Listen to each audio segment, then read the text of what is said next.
Okay, my friends, how's it going today? It's Friday, April something, 2022. Today I wanted to talk about speaking your mind. I've been trying to get some things done today, and it's hard for me to break away, just make a quick video, and I need to discuss authenticity and being yourself and being able to speak up on issues that you find to be bullshit.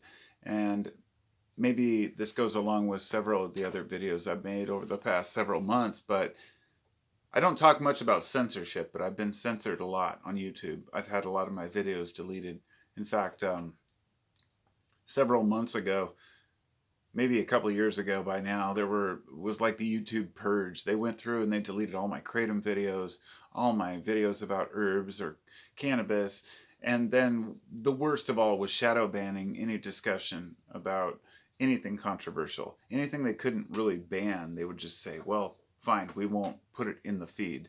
If I Google a specific video of mine along with my channel name, by title, it won't come up except for way down on the list if it comes up. And that's just how it is. But um, that's not really the point of my discussion here, but rather just, to say that if you have something that you find to be important, whatever it might be, it's important to speak up on it.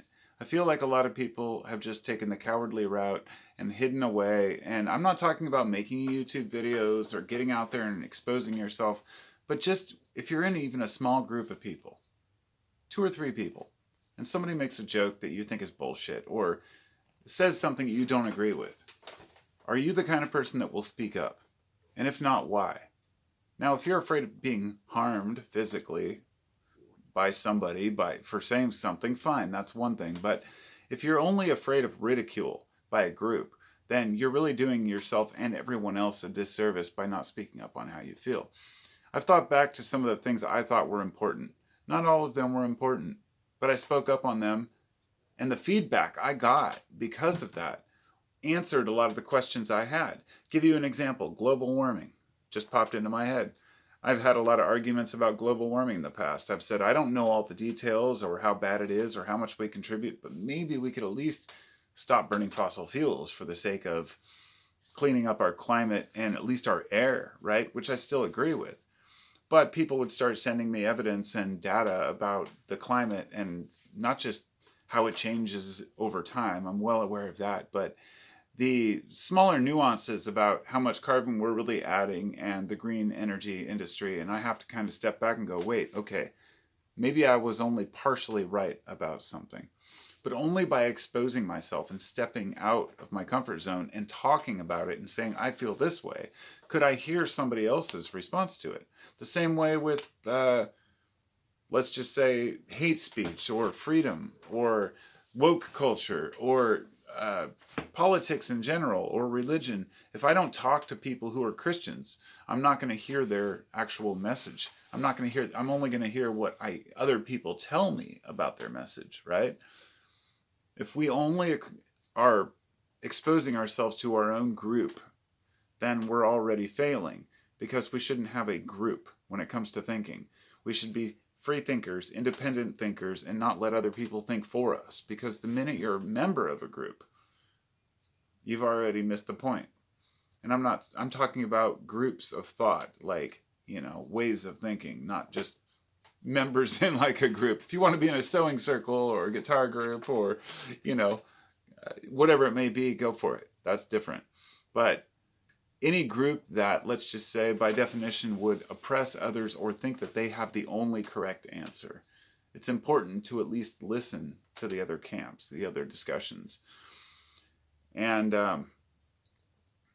I've gone through a lot of different lines of thinking and ways of thinking in my life, and I'm not sure exactly what is true and what is false, but I try to at least open myself up to the facts as I see them. And I've always been a little bit political, but I try not to be because it's a big waste of time.